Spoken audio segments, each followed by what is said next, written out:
ഹൈദരാബാദ് അതിരൂപത മുൻ arch bishop തുമ്മബാല ദിവംഗതനായി. 80 വയസ്സായിരുന്നു.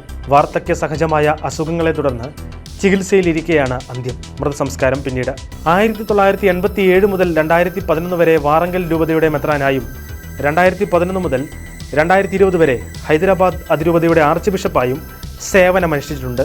1944 ഏപ്രിൽ 24 വാറങ്കൽ രൂപതയിലെ നരിമട്ടയിലാണ് ജനനം. 1970 ഡിസംബർ 21 വൈദികനായി അഭിഷിക്തനായി. 1986 നവംബർ 17 42-ാം വയസ്സിലാണ് അദ്ദേഹം വാറങ്കലിലെ രണ്ടാമത്തെ ബിഷപ്പായി നിയമിതനാകുന്നത്. 2020 നവംബർ 19 ഹൈദരാബാദ് അതിരൂപതയുടെ അജപാലന ശുശ്രൂഷയിൽ നിന്നുള്ള അദ്ദേഹത്തിന്റെ രാജി ഫ്രാൻസിസ് പാപ്പ സ്വീകരിച്ചു.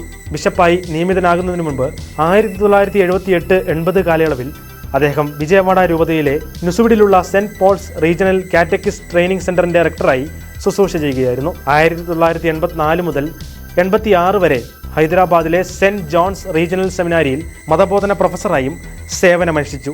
ബിഷപ്പായി നിയമിതനായ ശേഷം 1987-95 കാലയളവിൽ തെലുങ്ക് റീജിയണൽ യൂത്ത് കമ്മീഷൻ ചെയർമാനായും 2002 മുതൽ 2006 വരെ CBCI ഹെൽത്ത് കമ്മീഷന്റെ ചെയർമാൻ എന്നീ നിലകളിലും പ്രവർത്തിച്ചിട്ടുണ്ട്.